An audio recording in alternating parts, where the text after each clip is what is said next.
मेरो कविता पद्यमा विरचित छ। छन्द मन्दाकान्ता। कविता यसरी सुरु हुन्छ। शीर्षक सदिच्छा। कविता यसरी प्रारम्भ हुन्छ। इच्छा मेरो जनहित गरी देशमा भुल्न पाऊँ, नेपालीका मन मगजमा चेतना छर्न पाऊँ। बाटो भुल्ने पथिक जनमा मारेर सच्चा सुझाऊ, चौतारीमा सहजसित नै राष्ट्रको गीत गाऊँ। चौतारीमा सहजसित नै राष्ट्रको गीत गाऊँ।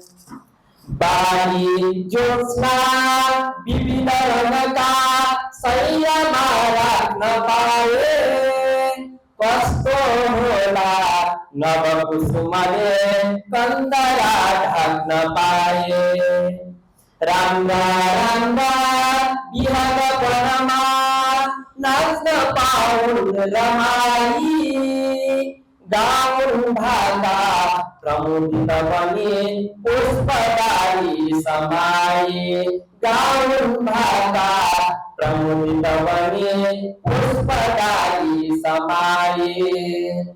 दुख्ला छाती यस मुलुकमा दुष्टको दृष्टि पर्दा, कालो मैलो गगन तलको मेघले दृष्टि गर्दा। जाली आफै रिपु शिविरमा जोडले कर्किनेछु, सातो उड्ला सहज उसको वज्र नै पड्किनेछु।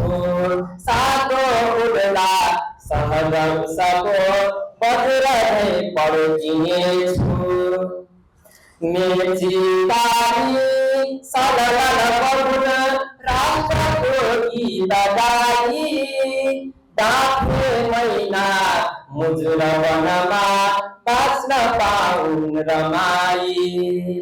आत्मा मेरो प्रमुदित बनोस् चुम्न पाई हिमाल, यो धरतीकै विपुल धन होस् शैल हाम्रो विशाल। यो धरतीकै विपुल धन होस् शैल हाम्रो विशाल। पर्लान् आपत तर पनि सधैँ मुस्कुराइरहूँ म, डाँडा जस्तै अविचल बनी लाख तारा सहूँ म। आँखा भित्रै अभिगम बनी राख्छु नेपाललाई, साँचो माया हर पल दिए राख्न पाऊँ सजाए। साँचो माया हर पल दिए राख्न पाऊँ सजाए, राख्न पाऊँ सजाए। धन्यवाद।